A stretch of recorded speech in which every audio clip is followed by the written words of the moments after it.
Work sucks. Am I right, Jay? Yeah, Kay, it does.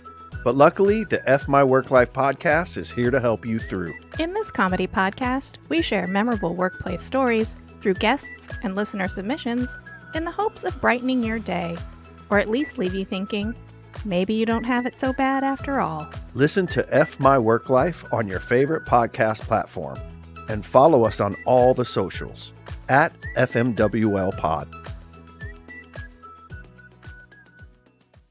This is episode 95 Seddy of Bimco, Seddy episode Bimco. 42. Oh, shit, I fucked it up. It's part 2 of The Revenge. Ooh, America's foremost revenge-themed podcast. That's what we are, folks. Crafting revenge-themed sequels to movies that never had them and never wanted them. And George picked Squirm from 1976, the bicentennial. And then we're going to talk about Squirm later this hour. Yeah. And also, George, Yeah. we're going to answer an the angel question. Oh, what's going to be? Tim. You know that guy named Humpty Dumpty? The giant Eggman who sat in the wall. Yeah, had a great fall. I'm familiar with his story. Did he ever get revenge on Lisa Fox for introducing him to the ironic activity of sitting on walls and doing crack? Yeah. I don't get that. I It's get ironic. the crack because he's an egg. Who's Lisa Fox? It's just a bad friend introduced him to drugs. That you just chose a random name for that? Yeah. Tim. It's Seddy Bimco Part 2, The Revenge. The show where we create revenge sequels that nobody wanted. Seddy Bimco, part 2, The Revenge. Ooh. Lisa Fox episode. Who's Lisa Fox? Your guess is as good as mine.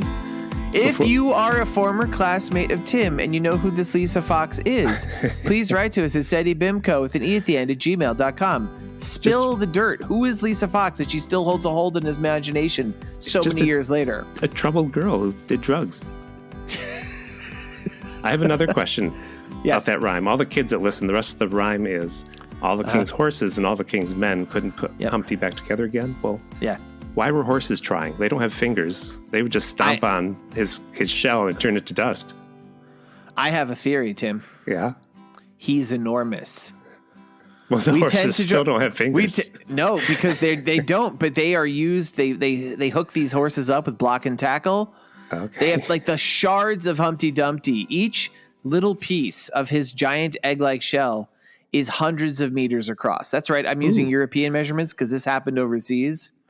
It takes a team of 80 horses to move even the smallest bit, even as much as 1 centimeter. And once they move him, they are melted down and turned into glue to glue his shell back together, right? Exactly. It's kind of like makes a lot of sense. You got to wonder, like, we should be, You figured it out. Hey, and before we go any further, okay. A couple weeks ago, I don't know how this works. At some point in the past, I'm not talking to us last week. I threw out a invitation if anybody wants to share their story of getting engaged. I would then share mine. And last week we did get a letter. It was a very wonderful letter, and from Paul. Hi, Paul. Paul, we had gone so long last week. I didn't feel good about doing it then. So I want you to know this week, rest assured, stay tuned in the episode or skip past all this squirmy nonsense. Yeah. We will tell the story of how George O'Connor, convinced someone to marry me. Cool.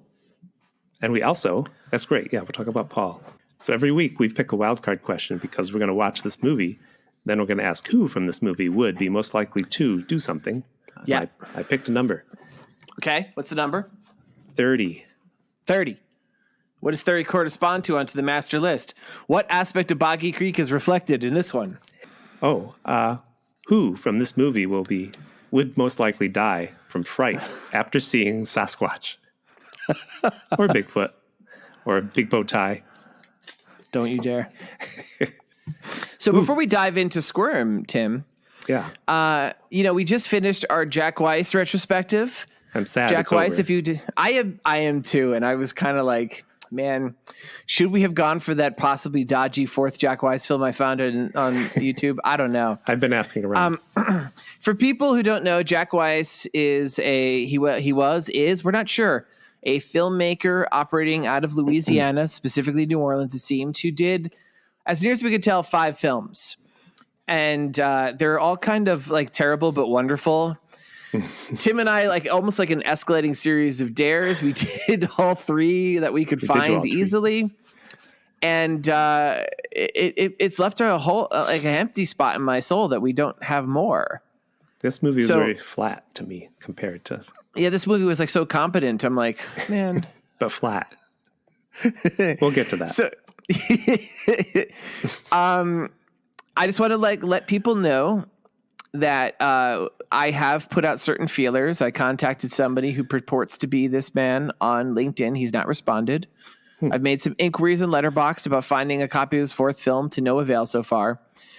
But this is interesting, Tim. I didn't talk to you about this. Uh-oh. So there is another podcast out there that I think we have a lot of overlap with listeners called Bat and Spider. Okay. Tim is apparently a frequent presence on this show, writing lots of harassing emails. So they themselves covered. It sounds like it from what I'm new to this podcast. Hi, Chuck and Dale. Chuck and Dale, right? Yeah. Of Bat and Spider. I just listened to the first episode, my first episode ever of listening to you all, which was Crypt of Dark Secrets. Mm-hmm. We kind of both, by some weird kismet, some sort of synchronicity, we both did this movie. Yeah. And it was pretty interesting to hear their laid back takes on stuff. Well, some similar. I feel like, we're talking about the same movie, but like Tim, we bring like a frantic energy to it. Those dudes, they were so cool and calm. I felt like that was interesting. But my favorite part was at the end when they were reading their mail, and sure enough, there is a letter from none other than my co-host Tim Hamilton. Very combative, downright belligerent, I would say. You said you called them your competition, Seddy Bimco. It was just interesting. I just want to mention this because I wanted to give them a nod. I did like the show very much. They must have mentioned you.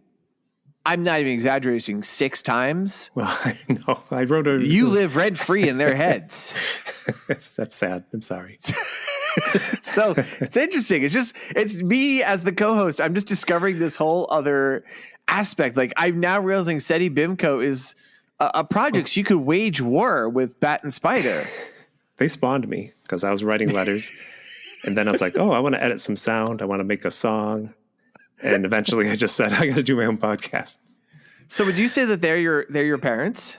Yeah, they're my parents in a way, not my competition, as all parents are. Well, it's very Oedipal. Yeah, you'll eventually grow up and which one is the mom? I don't want to do. You're going to kill one of them.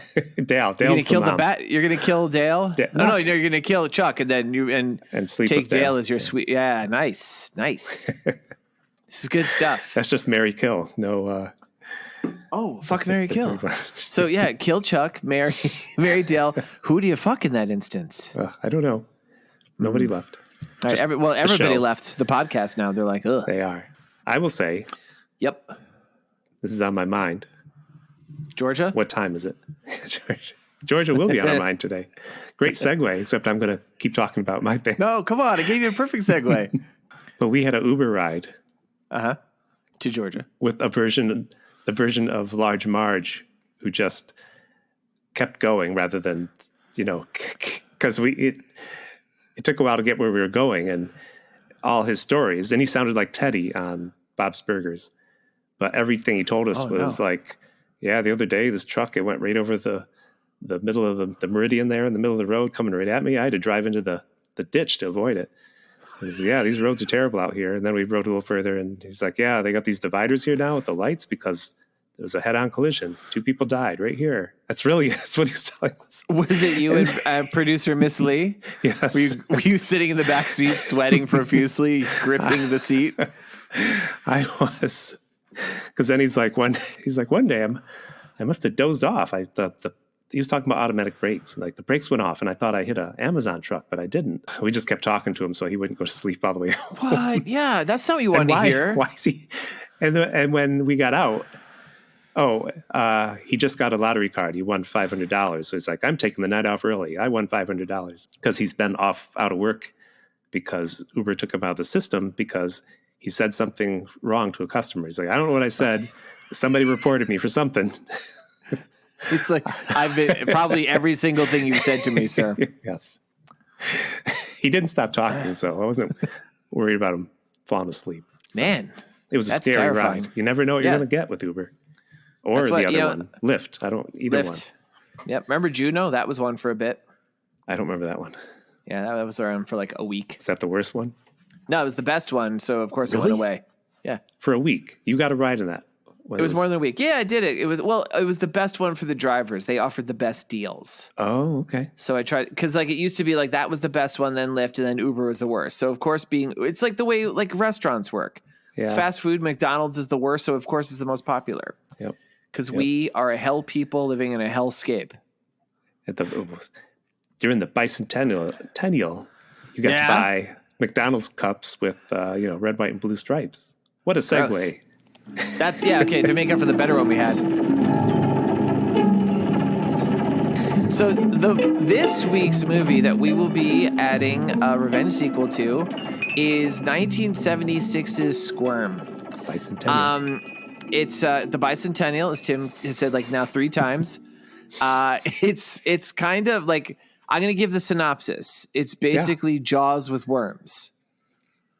But it does open. It's also, it's pre-Star Wars. Yeah. Yeah. Much like Star Wars, though, it does open up with a opening text crawl. And I'm going to read that for us right now, okay? Sure. If it's funny. This is what's actually in the movie. I know. Late in the evening on September 29th, 1975, a sudden electrical storm struck a rural seacoast area of Georgia.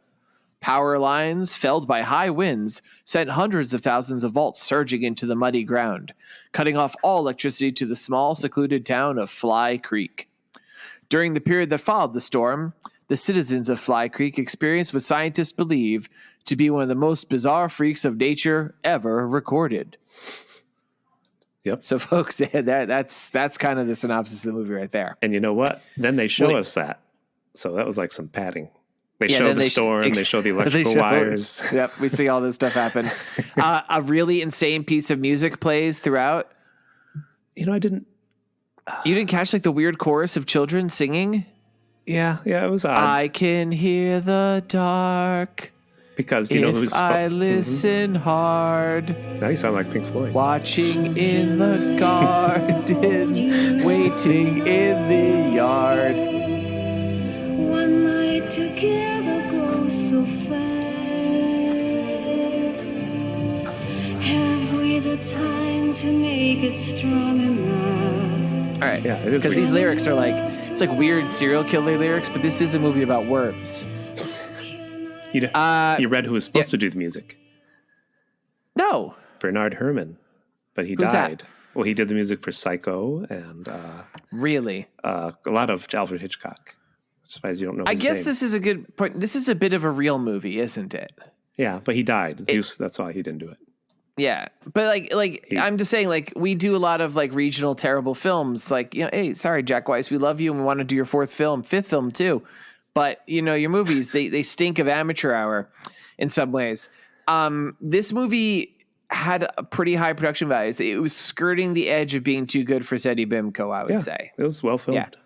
Well filmed. There were some people doing pretty good performances. There were actually actors I'd seen in other things. Yeah, the mother is the weirdly star. the bartender. Yeah, I couldn't place the him. Sheriff reminded me of Chuck Connors, but I don't think he was. I have a note here. It's nice to see a naked woman not covered in oil, and I don't remember what I'm talking about. Did we see Jerry take a shower at the start? I think at the opening scene. Yeah. So we have 2 main characters. There is the main setting of this thing. It's Fly Creek, like you heard. It's a very remote Georgia town. And there is this redheaded woman named Jerry. We do meet her taking a shower. We don't see anything really, though.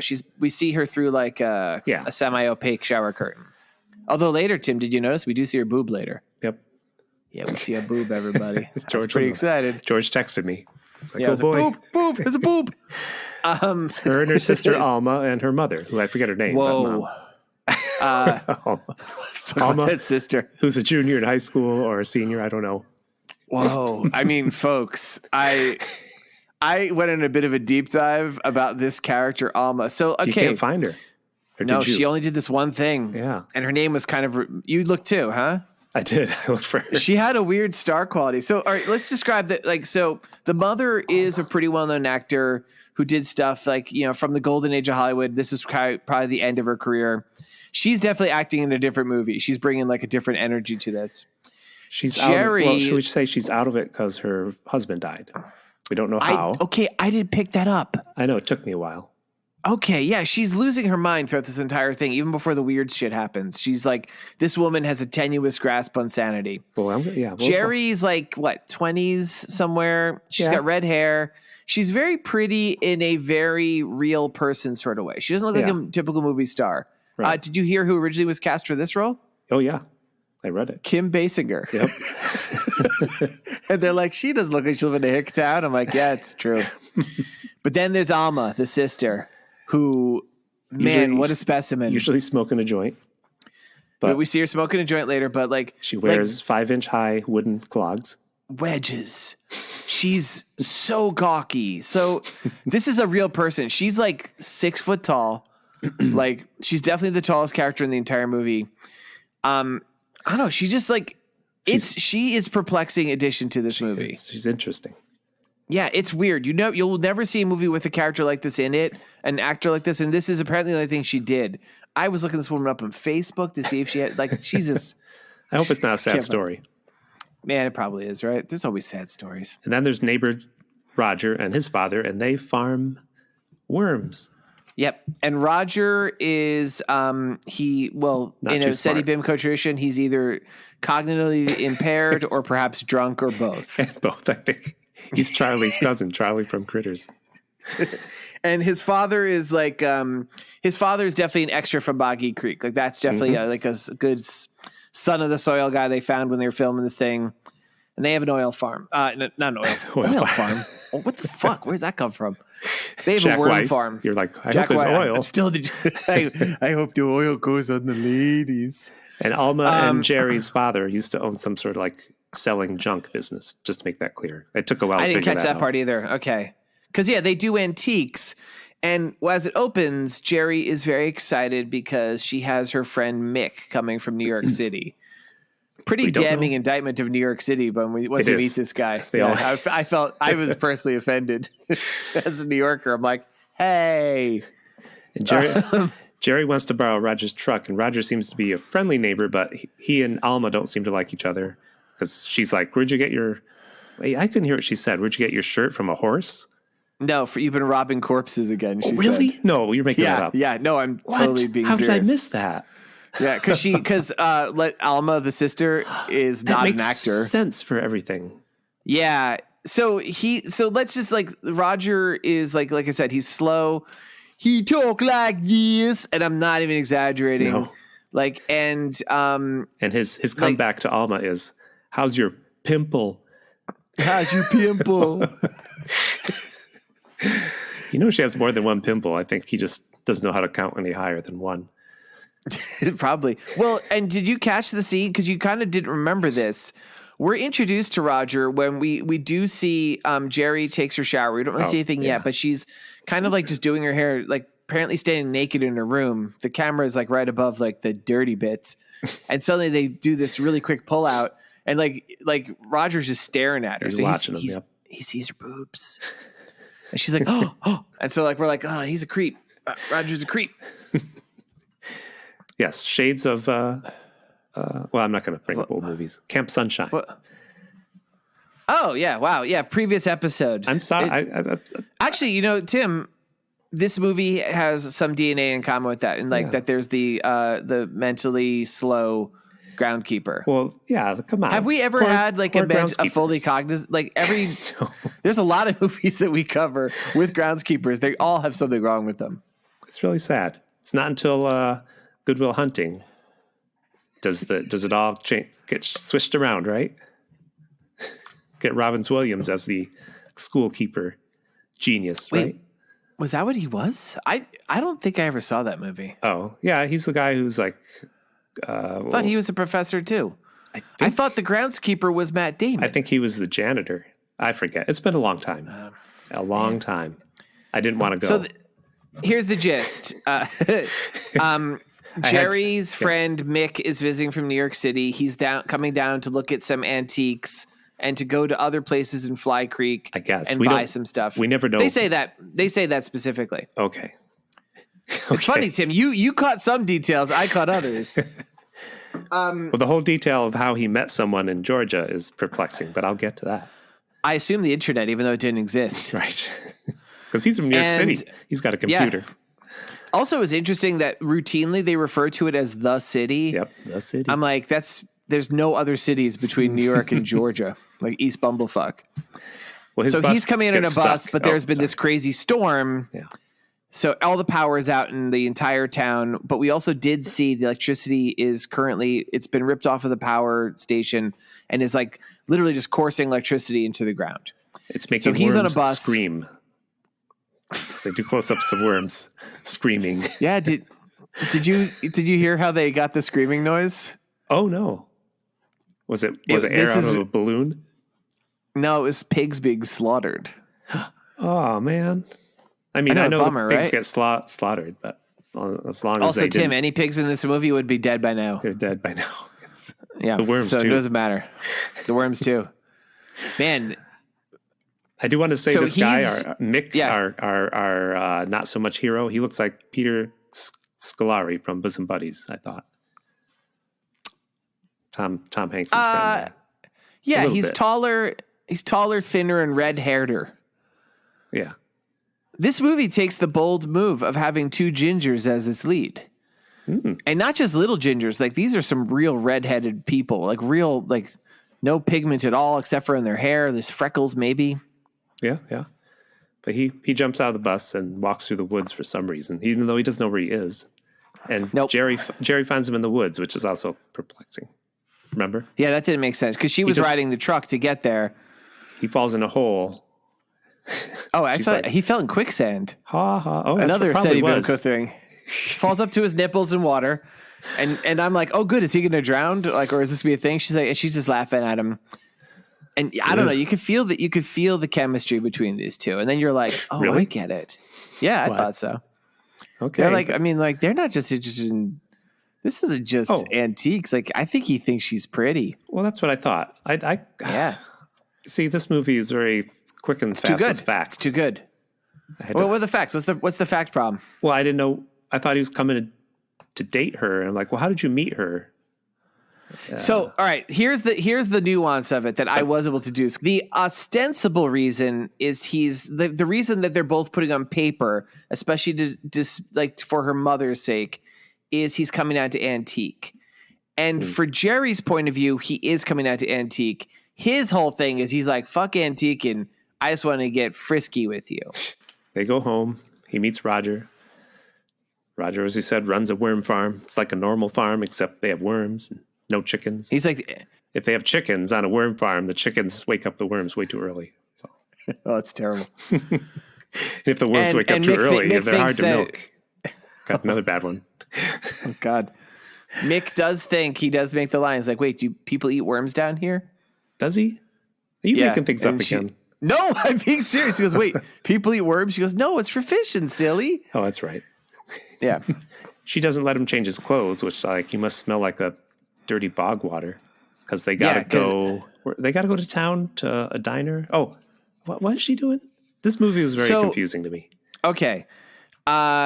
First thing, the reason that they don't change clothes initially is because all the power is down. Her mom had asked her to pick up an ice block in town. Oh, that's right. On the way. So he's still dressed. He's still like, there's apparently 100% humidity because his clothes never dries. He's nipples down. He's wet. They go into town. Now this is important. We should have mentioned this. As we said, she had borrowed the truck from Roger, the worm farm owner. Yeah. And he was like, just be careful in the back. We got some crates of worms. Right. So just remember that. It's crates of worms back there. Okay. It is.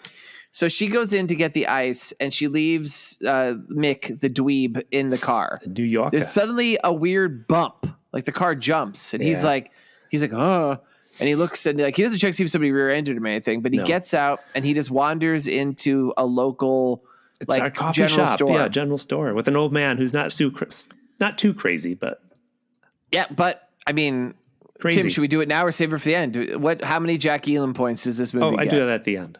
Okay, that's at the end, right? So possible Jack Elam running here. But it is an old guy talking crazy stuff like all the turkeys got eaten. They got their turkey fingers and everything eaten. Remember? He was reading it in the paper because the worms ate it is what we're... Yeah. And, although I was listening, it sounded like he said turkey feathers. I'm like, is that worms or is this just crazy? I don't know. But he's like, wait a minute. Everybody, I got to read today's Lockhorns for you. Oh. Did you hear that part? No. It says Loretta's talking. I mean, yes, and Loretta's talking to her friend. She says, our doctor says I need shock therapy. But I told the doctor I get shock therapy every time I find Leroy's stash of Gerbil's Monthly magazine. See? Oh. Who is she talking to? One of their friends that they're always talking to at like cocktail parties? Yep, that's it. I'm glad that we mentioned Lockhorn so much. Like, this is good. This is the sort of humor people... No, it hasn't. No, it's every fucking week. He orders an egg cream because he's from New York City, and we're all like, "What? What do you ask?" Yeah, I guess that's a fucking New York City drink. If you're from 1930. Yeah. Do you know what an egg cream is, Tim? Because they tell us in this movie. I knew that. Yeah. I didn't. Oh, wow. Yeah. I don't know. It sounds like. And you're from New York This City. movie has a couple of scenes of people drinking things that sound like a lactose intolerant person's nightmare. Because it's like a big glass of milk with some chocolate in it and a little bit of soda to give it a kick, as he says. A lot of soda. And so I guess the lady makes it badly because he puts it in front of her and he's just like being just an ugly tourist. He's just like, oh, this looks like garbage. He sips it and then all of a sudden he's like, hey, and he throws it down the ground and there's a big old freaking bloodworm in there. Yep. Should we stop and tell people what bloodworms are? I didn't really know myself. All right, so bloodworm is the thing. I actually, as a kid, did go fishing with these a few times. They're also called sandworms, and they actually use both terms. They said bloodworms and sandworms, so maybe they're different things. Well, I read that they ship them from Vermont or Massachusetts. Maine. You read that right? Maine, yeah. Yeah, it was Maine, and there was literally apparently they sent 250,000 of these things from Maine, Ooh. And it actually impacted the fishing apparently that summer. Or that spring. This was a spring movie. Bloodworms, if you've never seen one, folks, they're big. They're like maybe like 6 inches long, or longer even. And they have, I don't know if it's quite legs, but they have ridges that kind of move like legs up and down the side. Yep. And most horrendously, they have like heads that kind of pop out of a normal thing, like an alien. Like they like with pinchers. Like they're kind of scary. And in this movie, they scream like pigs. And did you ever get bitten by one? Yeah, as a little kid, I did. Ooh. But it was more like it's more just the terrifyingness and the pinching. It didn't break your skin, unlike what happens in this movie. Ah. Yep. So there's a worm in there. Yeah. The police blame him for playing a trick. Should we talk about this, Sheriff? He's just a jerk. He is, like, you look at the sheriff, folks, like, he's clearly racist. Oh, yeah, yeah. And I just want to specify, like, there's no character of color in this movie. And, like, I mean, practically, like, no color at all. These people are almost albinos. No hippies. But this guy, no hippies in town. They're all dead. He killed them already. This Sheriff Renson or something, this guy just has a racist face. Like, you're like, this guy definitely is a member of the Klan. Mm-hmm. And he doesn't. And he's like, get out of here, son. Yep. Just like, This town looks like the same little town from Baki Creek, by the way. Yeah. And have we ever seen a movie where the sheriff in a small southern town isn't the biggest asshole in the world? Nope. Has there ever been a movie where I want to do a movie where sometimes it's just like, he's like, yeah, I'm a cool guy. I think the only cop we've ever had that's been a positive figure, sort of, is one of the cops in Killer Clowns from Outer Space. But that's not Southern. That was like Midwestern. He was just after his old girlfriend in that movie. But won't get into that. And he won. He got her. So go listen to that episode, folks. So they do go home, and Mick meets Alma. She's all like, "You're really obsessed." Oh, Alma's your story, isn't it? You're really no. You're really... I'm just moving the story along. He meets the whole family. He meets the mom and Alma. Yeah, but she's just, I don't know how to describe her. The way he met her, and he's like, "Oh, Jerry likes you," or I don't know. She's really weird. Yeah. Like, folks, I can't explain her. She has like she really is oddly proportioned. She is very, very tall. Her legs are freakishly tall. Oh, I mean her personality. Yeah, everything about her is weird. She's wearing the heels all the time. She's kind of combative. I don't know how old she's supposed to be. No. She has kind of like a weird. Who was that? She's in high school. Not Shelley Duvall. Who was the ice skating lady? Everybody did the hair like in the 70s. Oh, that's an H in it. Mary Lou Dorothy Hutton? Hamill. Mary Lou Hutton? Oh, Dorothy Hamill. Dorothy Hamill. Mary Lou Hutton. She was on Taxi, right? Leah? I don't know. Princess Leia? Yeah, Princess Leia. I don't know. She's just kind of like, I don't want to be mean.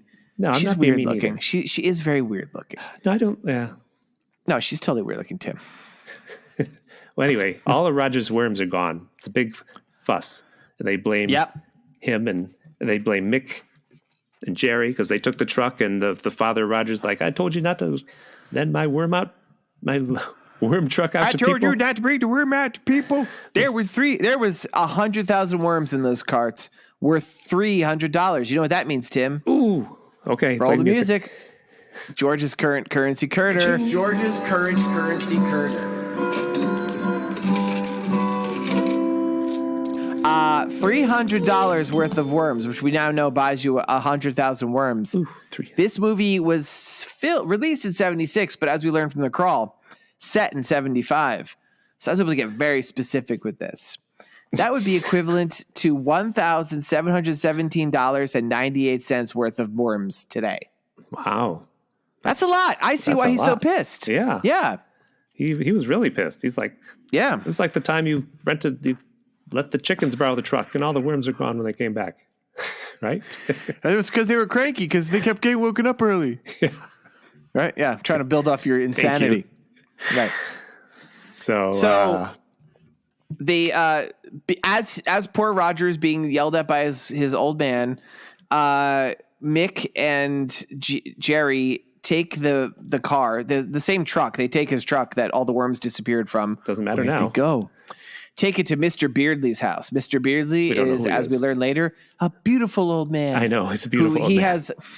He has a bunch of antiques for them to look at. Around this point is when we learn the bit that Mick's not here for antiquing really, because he gives her a big old kiss and she gives him a smile like, I like you too. They're going to have redhead sex later. Yes. But they don't, because they go to Mr. Beardsley and they don't find him. Mick's like, is it weird that Mr. Beardsley's not here? And she's like, yeah, it is. So they split up. She's trying to get in the front door to see if he's okay. Mick's weirdly walking around the backyard and he finds... she finds the human skeleton, doesn't she? He finds it, I think. Or does she come get it? It doesn't matter. They both see it. They find a fucking skeleton. You want to know something sad about that human skeleton, George? Uh-oh, what? Today it's dead. Just so you know. Oh, no. That's so sad. No, it'd be sadder, Tim? What? If that skeleton was alive today. It's like, I'm a skeleton. Why can't I die? I have no skin. See, all right, not to be starting a fire, but like, is that the sort of joke they would do on Bat and Spider? I don't think so. So take that, guys. Yes. Yeah. Take that. We're your competition. So they're like, we better go find the cops. They go to Mr. Racist Cop, even though there's no people of color in this movie, and he's a bit like, city boy, is causing trouble. He goes out with them to I wrote it down. Oh yeah, he goes out with them. Yep. Yeah, to look. Not goes out with them on a date, everybody. No. He goes out with them to the farm. They get there to where the skeleton was. Gone. Skeleton's gone. The sheriff says, I wrote this down. That's the third skeleton joke that's been played on me this month, and he doesn't find it very humorous. He wants the kids to stop telling fibulas. He's being very stern with Mick about this. He wants them to get out of town, so no more ribbing me about skeletons. Oh, and then he says pubis, and he giggles and runs away. So I wrote that down. That's what happened. Oh. I would have also accepted he says coccyx and runs away. Oh, yeah. Tim, that was quite a boner you delivered there. It was. Boy, we're a good podcast. Doesn't matter what happens next. Oh, Mick is getting like dressed in front of Alma. That was weird. Remember? He had his shirt off. And Alma's just sitting there smoking the joint. That was odd. There is the weird... They smoke weed together. I don't think they were acting. I think they really just smoked weed. Yeah, but why is he getting changed with her in the room? A young girl he just met. That's the sister of the girl. Mick takes his shirt off several times in this movie. He's changing because he was in the swamp, but he's wearing the dad's clothes. He's got no motivation in this whole thing. I just got to say. He's just all over the place. His motivation is he wants to get sticky with it with Jerry. Well, we'll get to that. Not really. It gets taken over by who took the skeleton? Where's the skeleton? Because later like, when they're fishing, she's like, don't leave me alone with Roger here. Wink, wink. He's like, you'll be okay. Yeah. We'll get to that. He's not paying attention to anything. Let's see. They go to Quigley's bar, which is a local bar. I'm only mentioning this because it fills in a little bit later to try to find Beardsley because they're not sure it's Beardsley's skeleton. And they're like, what happened to the skeleton? At some point, I don't remember when, they actually go into Roger's dad. Roger's the worm farmer, his shed. Mm-hmm. And you know what's there, Tim? The truck, I think. Yeah. No, the skeleton's in the shed. I know. Yeah. And they're like, he fucking took the skeleton. It's been walking around. Yeah. So they're like, what? And they're like, they don't know what to do about it. They want to go to the sheriff again, but the sheriff like hates this city slicker guy. Yep. But they go fishing with Roger. That's what happens. So also, I just want to mention there's a scene of them where he says, it's actually a funny line. Is it? He says, I'm not a tourist. I'm a Libra. Yeah. They make a joke. And then he says, guess what this tourist wants? Mick says this to Jerry. Uh-huh. And she looks at him all sexy. She goes, well, tuna fish salad will have to do for now. So they eat a tuna fish salad, a sandwich. But Tim, did you see what they drank with it? Milk? Glasses of milk. Yeah. Well, this offends you? Yeah. You and food. First off, that's not kosher. You don't combine dairy and fish.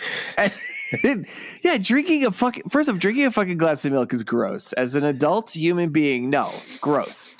Maybe if you're not lactose intolerant, which I am, maybe you could drink with cookies. Boy, tuna fish? I think your mother's hatred of baking has come through your psyche in a different way. Tim, it's less my mom's hatred of baking. It's my mom's utter inability to cook anything. Yeah, does Batman and Spider have moms who can't cook? Take that. Yeah, we're your competition. So they go fishing with Roger. That's really, you know. And Roger, they have a weird bit in the boat when nobody wants to touch the worms because we all know the worms are like eating people at this point. They have a little thing of these bloodworms, like in like a little Chinese takeout thing. We learn Roger is scared of worms, and of course Mick, because Mick is he's not a manly man, and like that's okay for him, you know. Tim and I, despite the way we may sound to you, neither one of us is particularly brimming with toxic masculinity either. Nope. But they're all scared of worms. The only one who's not is Jerry. So she's putting the bait, and no, he does it right. He does it eventually. Well, he tries to, and like because Jerry does it, and he gets bit, and it draws blood.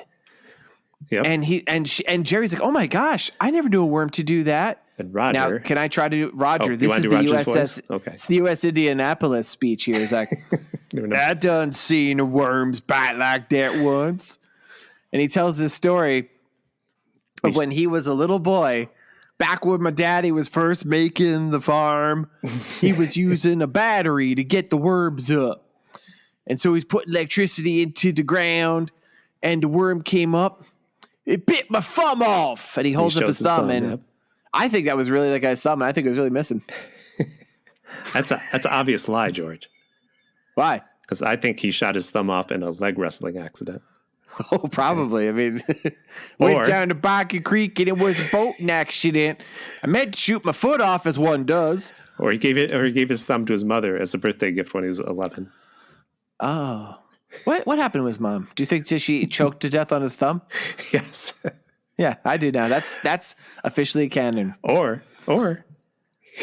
Yeah. What? He was in a very intense game of hide and seek when he was 8, and he hid so well his friends found him, but they never found his thumb. Oh shit! That happens. That definitely happens. A secret list. It wasn't a list, but that was. Yeah, Tim. You always get the There's always the real list and then the unofficial list. So this is what we do learn. We learn that there was this traumatic event in the past, like I said, like the USS Indianapolis from Jaws, where Roger had his thumb bit off as a child. That's why he's scared of worms, even though he's a worm farmer. We also learn, just throw it out there, if you get electricity into worms, they become carnivorous. Yeah. Well, also, we should mention Roger is a leering creep. He is. Not only was he spying on her before, like when she gets him turned around, he almost grabs her butt. And Mick doesn't seem to realize any of this. And Mick wants to research what's going on with that skeleton. He suddenly turns into whatever character from Scooby-Doo you want to call him. Yeah, he's Velma. Let's just say he's Velma. He's got glasses. Yes. And like, he's like, well, I need to go. Like, this is the I don't know. That's the wimpiest thing in the world. It's like, I got to go put a bandage on this worm bite. I'm like, really, guy? And like Jerry, who's on the water with this like fucking creep Roger, she's like, wink, wink. No. And she's like, no, don't go. He's like, no, I really got to take care of this worm bite. It hurts. Owie, owie, ow, ow, ow. And he leaves this girl he purports to be attracted to, or at least like, with this fucking creep. And then he runs off. And we're like, oh, he's a man on a mission. So what does he do, Tim? He runs to that shed and he steals the jawbone from the skull. The whole skull. Oh, he takes the whole skull. You're right. Yeah, he does. Yep. The jawbone breaks off and he stares at it weird. I think that's supposed to be funny. I don't know. I don't know. He puts it under his shirt and I'm like, ugh. Yep. And then immediately runs into Alma. She's got a joint. The sister, who's just being fucking weird and gawky. And she sees the head. That's the word to describe her. She's very gawky. But they're going to the local dentist because he wants to check out the dental records. Yep. And Alma's got those 5-inch long heels she's walking in the woods with. In the mud, like on these fucking wedge platforms. It's insane. I'm like, I don't understand her. Can I tell you my theory about her, Tim? Okay. All right. I think in an alternate universe, this movie was made without Alma. And Alma grew up watching this movie and loved it so much. And one day she invented a time machine. And she went back in time and inserted herself in the movie. She doesn't make sense in this movie. No. She's very ancillary. She smokes a joint with the guy. She's there when he breaks into the dentist. We're getting a little ahead of the plot. Well, they go off to find these x-rays. They break into a dentist thing and get the x-ray. I said, George, you upped your story without an ending. So that's why we can't find her on the internet. She went back to her own time. Oh, I didn't even think of that. You're probably right. This is Tim. Here's my worry now, Tim. Uh-oh. Alma has access to a time machine. Mm-hmm. If this episode gets released and we have this theory out there, will she go back and kill us in the cradle? I don't know. Or will she go back and raise us or what if Alma's my mom? She would want to go back and destroy the good podcast. She'll show up. We'll say, no, we're not the best one. It's Bat and Spider, though. We'll fool her. And we'll fool him. But let's get used to calling each other Chuck and Dale. So she's like, you need to get those guys, George and Tim, over at there. But George. I don't have. Yep. I have a theory about Alma, too. And these high-heeled shoes. And it's my official list. So. Okay. Oh, it's the list, everybody. So she has these high-heeled wooden shoes. And my reasoning here, my list is a little different this week. So all you kids listening, 1976 was the bicentennial. And George may be too young to remember this, but in between TV shows, we used to have a bicentennial minute where Mr. Cronkite, his name was Roger Cronkite, right? Walter Cronkite. I think it was Walter Cronkite. Walter Cronkite would come on. Do you remember this, George? No. Oh. Well, in 1 minute, he'd be like, it was 17-something when George Washington was a kid, and people found a mysterious cherry tree that had been cut down, and they went and asked Mr. George Washington, did you cut down this cherry tree? And George said, I cannot tell a lie. It was Thomas Jefferson did it. I cannot lie. I told my slave to go cut down that cherry tree, and he did. Fuck. So they severely punished the slave, and George Washington became president. And that's your bicentennial minute. We had those history lessons. That's what happened. That seems likely. So at school, Alma was obviously in school. They made wooden objects to honor George Washington's wooden teeth, even though there'd be one geeky child in class that said, but they were made out of hippo teeth. And they beat up that kid. And they said, I feel seen. We're going to celebrate his wooden teeth, you stupid kid. So I just have a short list of things kids made out of wood. Because Alma made those wooden shoes that were 5 feet thick. Did she use her teeth to whittle them? Yes, I think so. Okay. Because she was high. Can't even say the word. All the time. So Sally Joe Bobby, she made a wooden fake eye to replace her fake eye that was made out of twine. That was her project. Okay. Billy Joe Crabtree, he moved there from Boggy Creek. From Fuke, Arkansas. He made a wooden hat and gained the unfortunate name of Peckerhead because woodpeckers were always pecking at his hat, trying to get at the bugs in his hair. And Joe John Johnson, he made toothpicks out of wood instead of using possum bones like the local dentist recommended. So there's your list. Tim, was that the same local dentist who they break into? Yep, that we're going to right now. All right, cool. All right, well, no, because I want to, before we go there, there's another, remember, our hero Mick leaves. Oh yeah. Leaves Jerry on the boat with Roger, who immediately gets creepy. Yep, gets creepy. And he's like, "I got a surprise for you," and he's like being very scary. Yep. And he grabs her and kisses her, and she shoves him down, and he falls into the boat into the worms, into the worms had fallen out. And he gets up, and there's all the worms in his face, and he's screaming. That was a good special effect. This is a good time to mention. Yeah, did you see who did the special effects for this fucking movie? Yep, Mr. Baker. Rick Baker. This is his first. Well, it's not his first movie. It's his first. It's his first movie he did prosthetics for. Okay. So he'd done other films. I didn't really see what the extent of that was. But he just did that face. He didn't dare you do all the worm stuff. We don't. Only the prosthetic stuff. So he did all the stuff with this guy, I guess. And some dead I don't think there are really any other wounds. Yeah, but there's a couple bodies we see. Yeah. There's a lot of screaming because he's got worms in his face, and he falls into the water and runs away, and she runs after him. This is a short list, George. When he got worms on his face, the kids. He was still in grade school. The kids made up mean. Wait, Roger was? Yes, he never graduated. Come on. I mean, he was slow. The kids had mean names for him. So one name was Worm Face. Okay, well, another nick. That's what this character's called. The other nickname was Worm Face. Okay, and then there was a third nickname. Can you guess? Worm Face. Yep, you got it. There you go. What people can't tell is every time Tim said that first is 2 words, then as a hyphenated word. Last time, 1 word. Yes. Yeah, that's pretty good, Tim.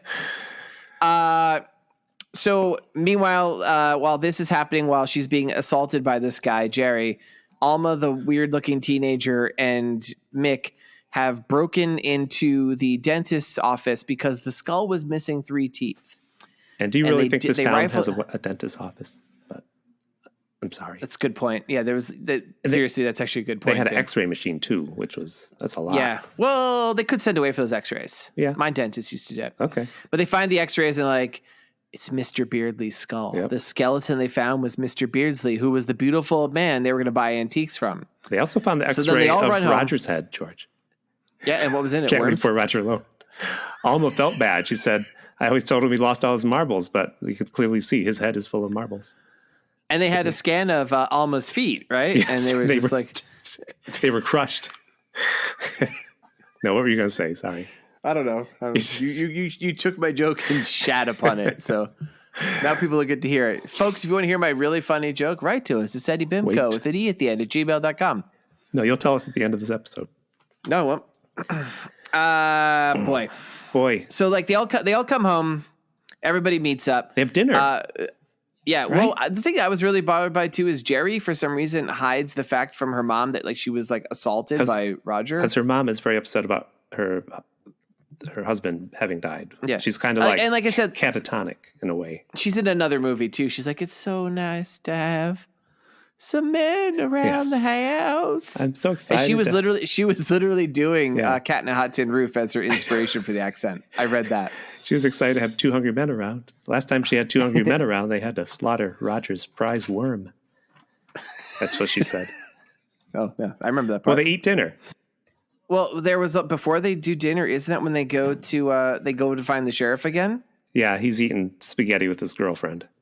It's pretty funny. He's on a hot date eating spaghetti. So there's an Italian restaurant in this town, and there's close-ups of him slurping spaghetti. And we're like, at this point, we're going to be like, I think worms are involved.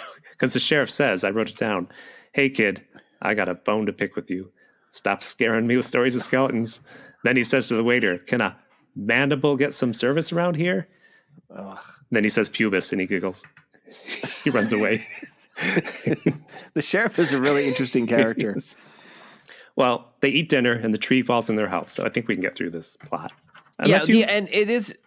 Have something you want to say. I just want to mention this. No, it's important to mention that the reason the skeleton was in Roger's thing, they deduced at some point the surprise was that he had followed them, and he had taken the skeleton because he knew that they could sell it for $100 at a fair. Ooh, yeah. More than that. I didn't even... No, they said literally $100. Oh, which I thought that was cheap. How much is that today, I didn't do it, George's. I didn't do it. I did. Let me do it real quick. George's currency curder. So $100 skeleton. If you took a human being and skeletonized it in 1975 and then tried to sell it, it would get you. I mean, that would be the equivalent of $572. I got it for once. And 66 cents. I'm off by 66 cents. And $72. Oh, $72. Okay. 572.66. Yeah. So they're eating. They're eating at the house. The mom is getting really crazy because she's sad that Roger's not there. The worm. Well, a tree falls on the house suddenly. So now the mom's like freaked out. Yes. Mick runs outside and he sees. He doesn't. Yeah, he didn't care about if anybody's hurt. I noticed. He's just like, I'm going outside, see what happened. Yep. And Mick. Also, so does Jerry. They run outside and they see in the pit. There's tons of worms. Yep. The worms ate the tree root, so it fell in the house. Yep. Mick runs to get gasoline because he's going to burn the worms, and he comes back and all the worms are gone because light hit it. Yep. So now they realize. Now we know this, Tim. This is the important part. Electricity in the ground is making worms go crazy. Worms can't stand light. Right. So what they're going to do is Mick is going to run and get the sheriff again? Plywood from a nearby like ruin and use it to close off the house, and they're going to wait there, and like the mom's going catatonic and stuff. This is a pretty exciting scene. Oh, right next door they got an old plywood truck. Come on. Anyway. They don't take the truck. Yeah. He's going through the woods. I think this is about the time when we maybe see this is probably the best part of the movie. Jerry goes to take a shower. We see a little bit of boob. This is the best part of the movie. Best part of the movie. She's leaning over and she turned the shower and it's making all these rumbling noises, and you look up at the shower head and worms are coming out. Yeah. And then I thought she saw it, but she doesn't. She turns the water off. But you know what? It doesn't matter. And the worms go back in. We saw her boob. So that actually happened before. Now I think about it, because it was the sister goes to this now. The sister goes to turn on the shower, even though like their house just caved in. The mom's going crazy. She wants to shower after the house almost. She's going to shower. Although to be fair, she is filthy. This girl's caked in filth. She is. And Jerry's like, I hope you have better luck with it than I did. Mm-hmm. And then she goes, turns on the water, nothing's happening. So worms start coming, but she leaves. Yeah. So at the spot where we see Mick is walking through the woods carrying 2 pieces of plywood. And runs into worm face. Roger just picks him up and throws him on the ground. And he throws him in a ditch and says, my favorite line, now you gonna be the worm face. Do you remember that? I don't remember that exact phrasing, but he's standing above him like, and he then Roger picks up this piece of plywood, which I need to specify to people. Plywood can be very heavy. This is like balsa wood. This is not heavy. He throws it on Mick, who's apparently knocked unconscious by it. Yeah. Then he picks up 2 small sticks and throws them on the wood, and just like leaves him there. And he goes, "Now you gonna be the worm face." Well, he runs off. Gingers get knocked out easy. I don't know if you know that. It's true, especially if worms are in the proximity. A lot of people don't realize that. Well, also, like worms are attacking other places. I think we can just gloss over that, except the cop, who inexplicably, I guess he doesn't have a house. He's having sex with this lady in a jail cell. That was gross. Who would want to do that? That's so awful. I was thinking, I'm like, I don't think that, and they were making jokes about it. It's like, yeah, get your room service, bring your stale bread and water. They're like, I'm like, you people are gross. This is a jail. Wall says for a weird time, call Alma. And on the wall cell. You should also mention it's written up very high because Alma's so tall. Yes. It's like 8 feet high off the ground. Worms eat them. We see the bar really briefly. Worms eat people at the bar. And then at the house, worms are coming in, but they hear stuff. Like for some reason, I never got like the mom is just staring at a hole in the ceiling. Oh yeah, Tim, I didn't get that. I thought a worm was going to come out. Yeah, I actually think I know what it is, and I'm like totally not joking. Do you think like that maybe no? I think this is really it. Like I'm like, why is this fixating this? Do you think that that's like the father killed himself by shooting himself in the head, and that was the bullet? Interesting. Because it doesn't, no worms come through it. No. It's nothing, and she doesn't even know about worms at this point. She's fixating on that.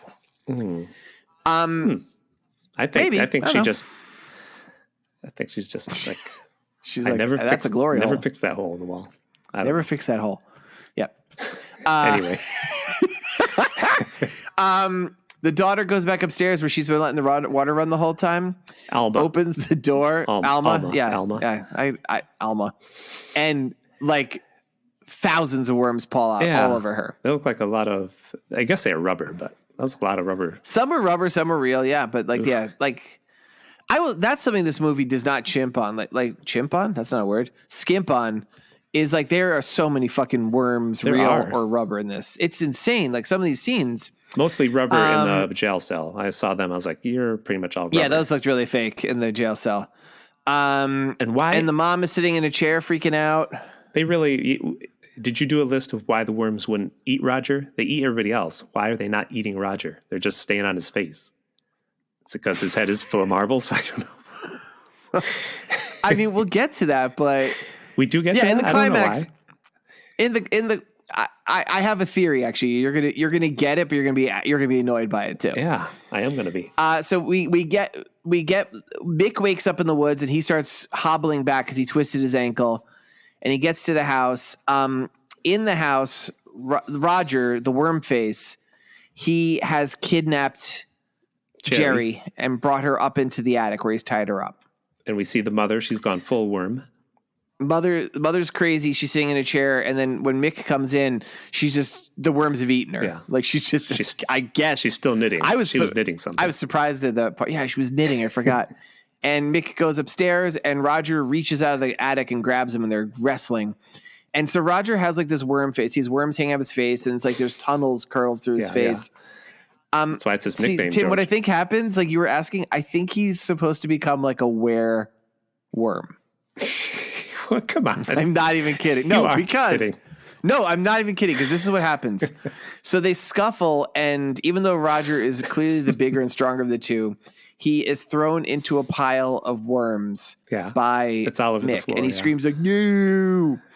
Mick runs upstairs, unties Jerry, gets her out the window. They go out a window into a tree, and as he's going, this is the reason why I think he's a wereworm.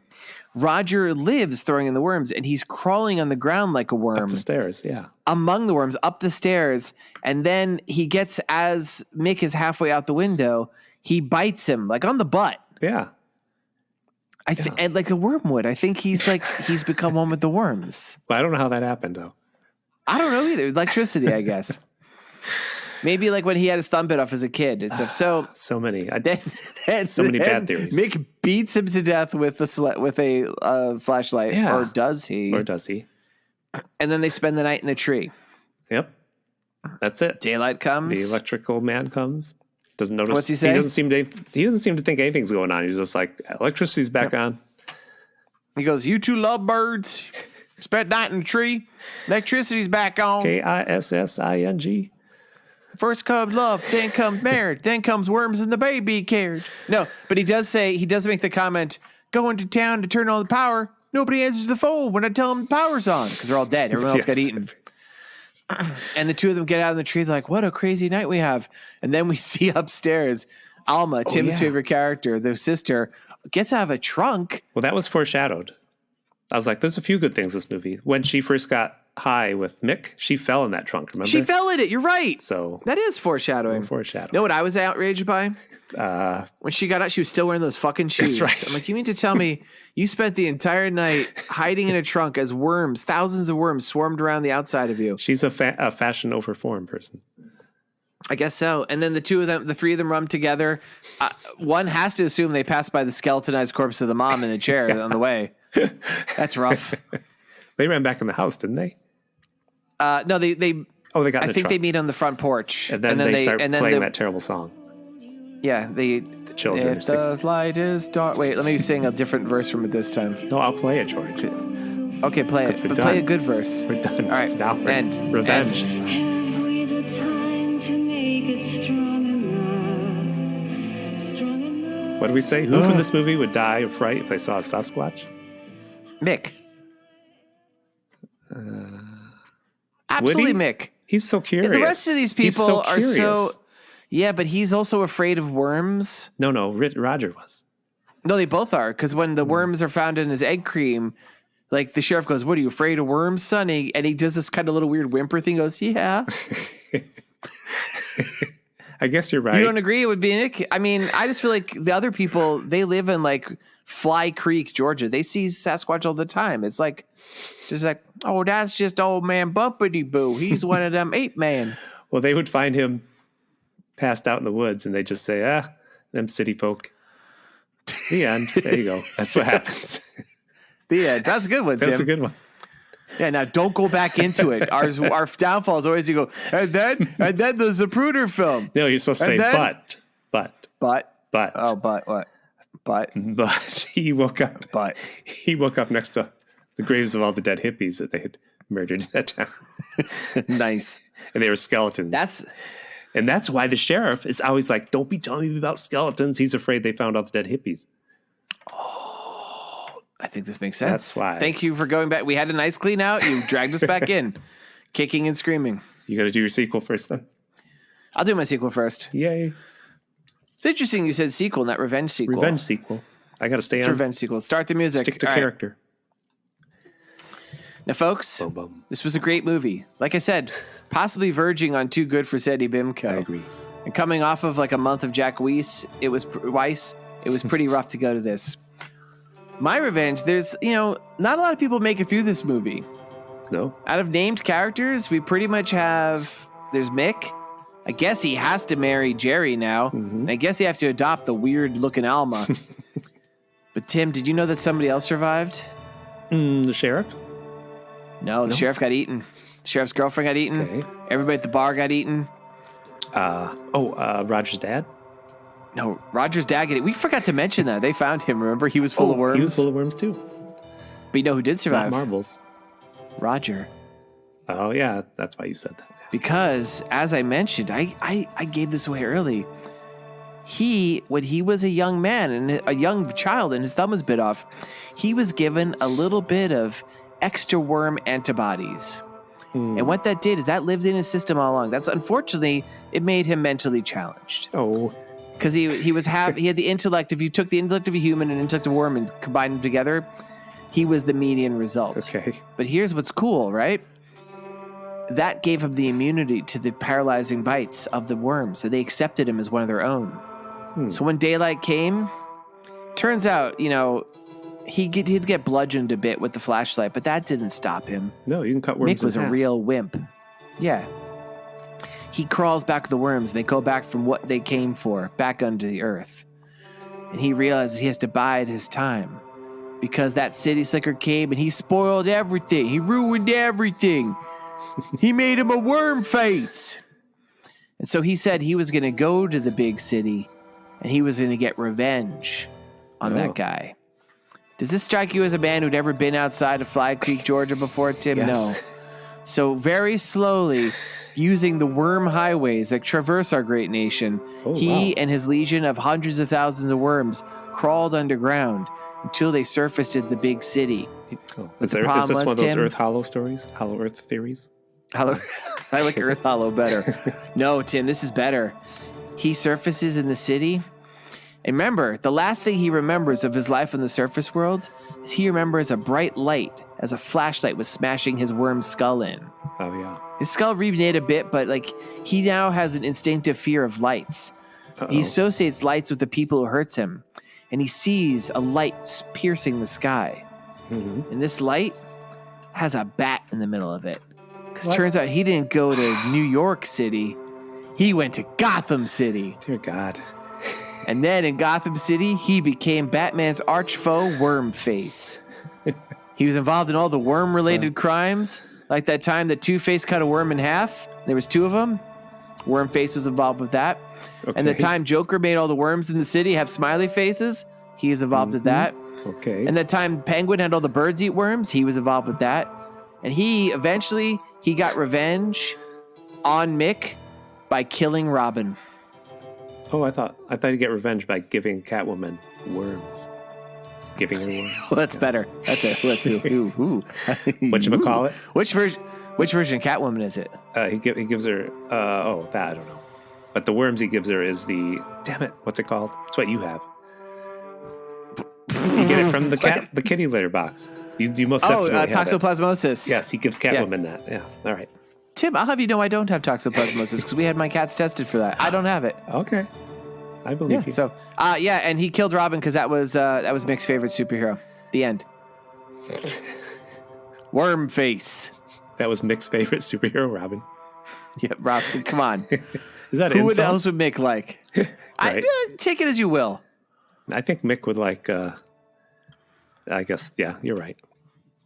You know what? Mick would like Hulk sidekick Rick Jones. That's who Mick would like. No one knows who that is. Which superhero is most likely to drink an egg cream? Robin, because Robin was alive in Archie. the 30s. Archie, Yeah. yes. Yeah, see? It all makes sense. He was, I made you a worm face, and he killed Robin. Okay. But Batman was like, well, good thing I have like 50 other Robins. Stop the And he music. didn't give a shit because he was too busy chasing Catwoman. Who had worms. The end. Best story ever. That's why she was rubbing her butt on the carpet. She had worms. I guess Wow. dogs do that, I'm just not picturing- cats. Do cats do that? Yeah. No. Okay. You're Yeah, lying. cats I are can tell the way dainty. you're saying that. No, they don't. I see your cat behind you Actually- right now. He's scooting across the couch.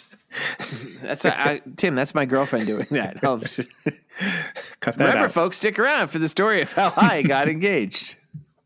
Okay, here's my sequel. We'll get to it. Let's hear it. Play the music. My sequel is part prequel. It starts with Mick and Jerry. They're on the run because someone's chasing them who's out for revenge. Is it Wormface? We don't know who. It's Wormface. They go and hide in Roger's hut. Roger's hut, he used to look at Sears catalogs in. His secret hut. Oh, I know who's they're on the run from. And Jerry tells us a story of how Mick from New York City met her and came to the small town to go out with her on a date. We didn't learn this in the movie. Why, Tim? This is Nope. excellent. We didn't know how. There was no internet back then. No internet. Yep. Okay, bear with me. So they hide in the hut, and we go to the past, whatever. All right. Yeah. I don't want to steal that. Wayne's World style. I don't want to steal that sound. Too late. You did. So her dad, he went to New York City to get a golden T-square that someone stole from his used junk store. It had been in their family since the Civil War. Mr. Sanders, that was their father. That was Jerry and Alma's father, Mr. Sanders, Jerry who Sanders. was dead when the movie opened. He noticed it missing after a big city guy named Bernie shopped at his garage. And then he saw it advertised in Junk Weekly. It was on sale at Bernie's Junk Emporium in New York City. So, Bernie Sanders? just Bernie's. It's called Bernie's Junk Okay. Emporium. He hated the city, but he had to get that family heirloom back. So Mr. Sanders drove all the way to New York City and headed to the address of the store. It was for sale in Studio 54 on Sterling Street. But he accidentally went to Studio 54, which was a big nightclub. For you kids who don't know. You know what I mean, right? Yeah, actually, I actually thought Studio 74 was the first one at first. That's why I made the ooh. Folks, this was a cool disco back in the day. You could go there one night and you'd see David Bowie doing lines of coke off of Mick Jagger's back. For all you kids who don't know, every drink there was filled with cocaine and happy pills. So Nice. Mr. Sanders got pretty drunk. And he left Studio 54 with Burt Reynolds.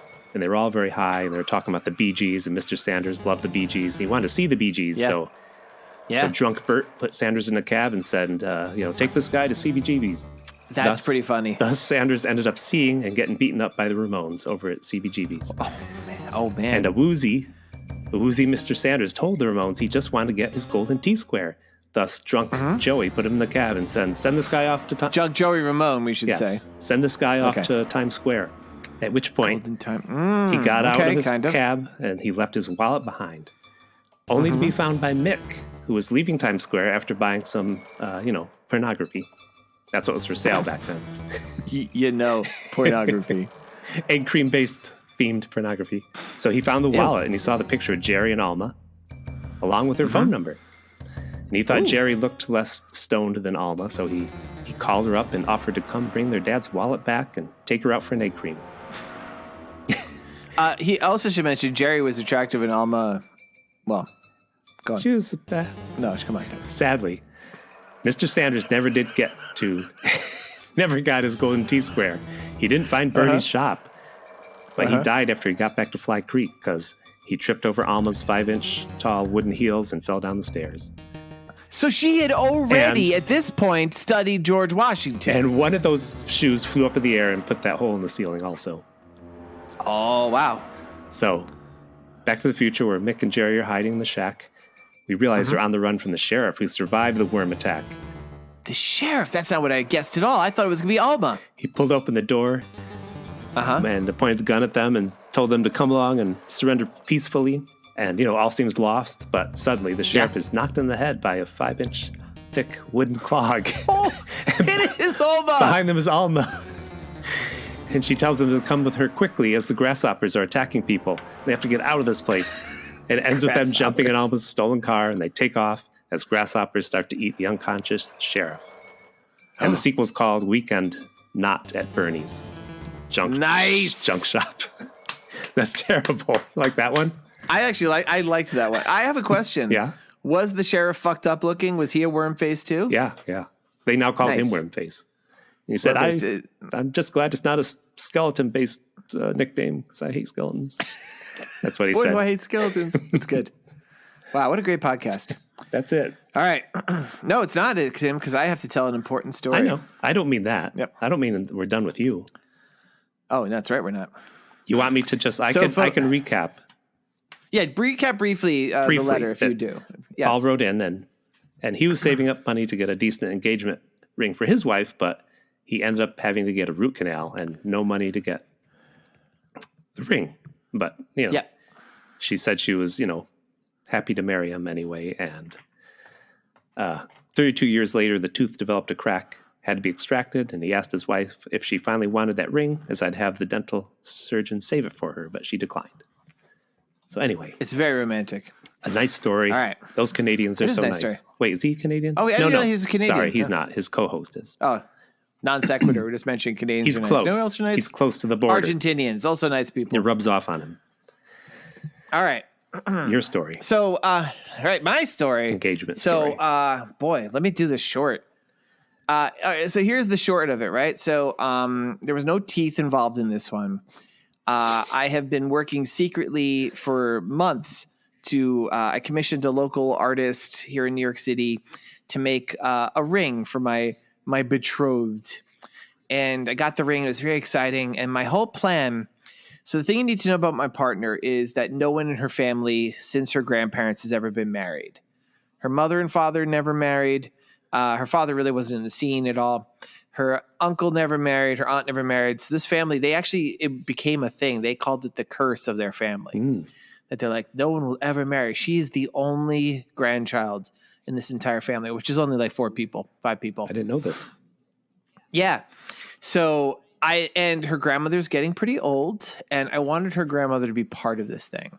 So this past Thanksgiving, we went down there. She had been down there for her job. She runs a big book fair down in Florida. And I joined them around Thanksgiving. And we had Thanksgiving dinner at her aunt's house. And it was, it was very nice. And she and I cooked the bird. And I had brought her mom into my plan. Mm-hmm. I told her, I'm like, look, I'm going to marry your daughter. And she was like, oh, Lord. And she cried. It was very, very sweet. I don't know what she doesn't sound like that. But if you're listening, Mamacita, hola. Mamacita, by the way, this is our joke. She'll get it. Mamacita, I have one question for you. ¿Dónde está Santa Claus? Keep that in. Okay. And, so she knew. So this was my accomplice. And when I found out after the fact, there was a family friend there. She also told, but I didn't know this. Uh-oh. But so nobody else in the family knew. And the plan was, can't trust her, because we wanted Abuelita to be part of this. We're like, we're going to all go around after dinner is served and say what we're grateful for, thankful for, like you do, like normal people do at Thanksgiving. It's a holiday for this. My fiance's family is persnickety people. So I'm sitting in between her aunt and my fiance to be, who doesn't know this yet. And her mom is sitting next to her on the other side. And her mom, as my accomplice, is like, what if we all go around and say what we're thankful for? And her family's having nothing of this. They're like, no, we don't wanna. And I'm like, please, everybody, it's really nice. Let's just all go around. We'll start with you, Tia. And she's like, I don't wanna. This is my house. I hate being put on the spot. And her mom knows what's going on. Like, I have never seen this woman lose her cool to this degree. Her mom was baring her teeth. She was going to leap over the table and tear out her sister's throat. She's like, just say what you're grateful for, you freaking bitch. And it was just this crazy thing. Wow. That I'm exaggerating slightly, but only slightly. luckily, Abuelita she's like, and she had already said grace in Spanish. She basically just said the same thing in English, just saying how happy she was that everyone was there.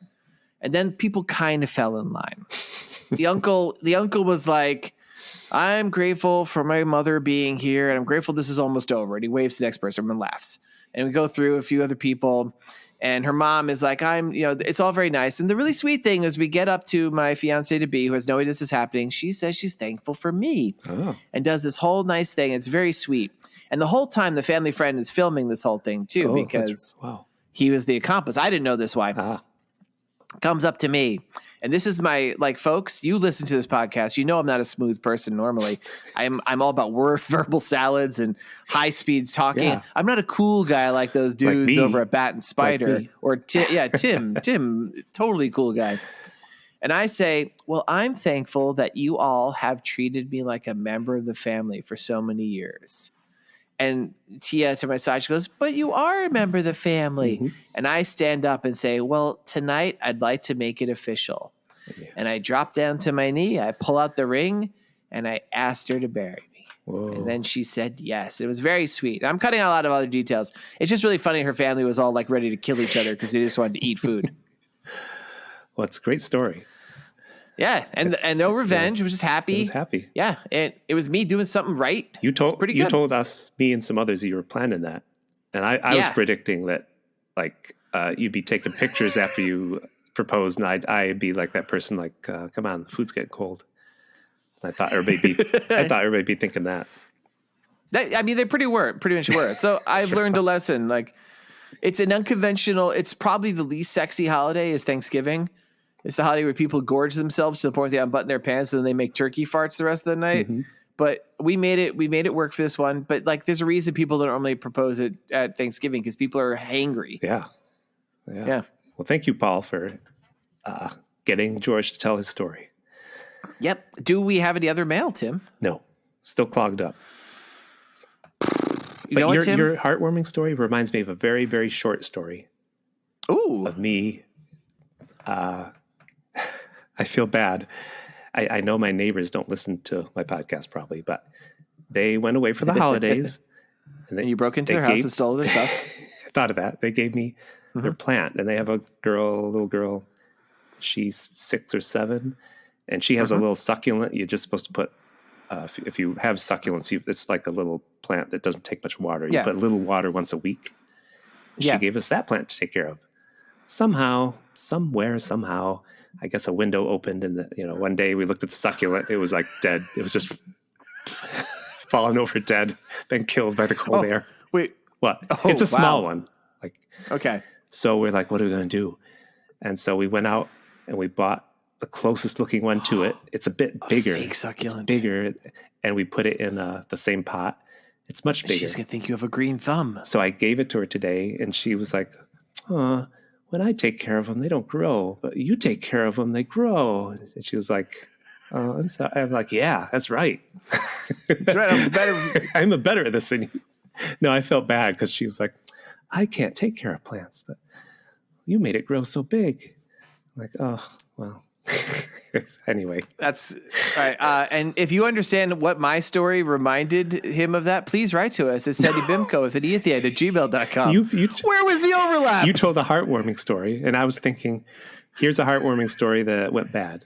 I thought we were going to not break her heart, but I think she's more like, I'm terrible at raising plants.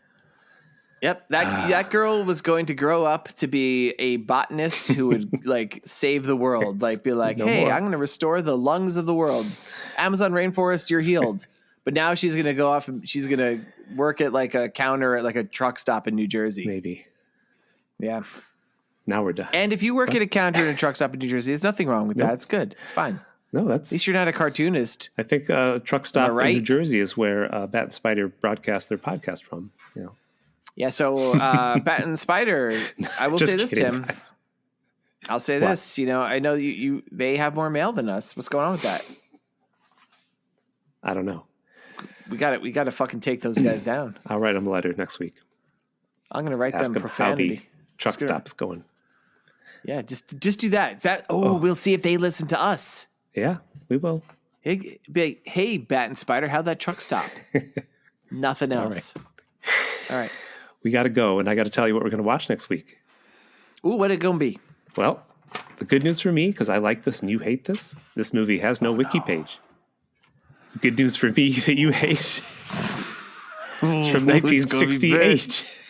No! I did scrub through it a little bit. It's a little bit of a nudie cutie, though. Okay. It's called... At least I'll see like the weirdly shaped naked bodies of the 60s. It's called Love After Death. It's on Tubi. I hate it already. I don't think it's anywhere else.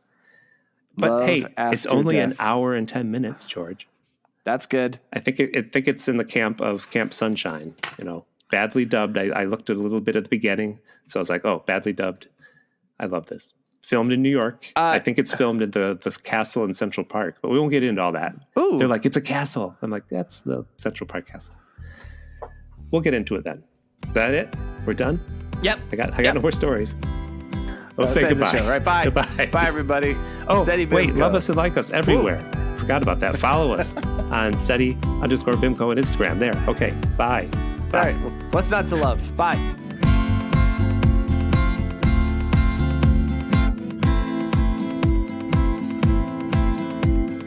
This has been a Pity Party Line production. Party line. It's a party line. Yep, no more stories. Except that time I sat down at the toilet and realized I was still chewing food. Did you ever do that?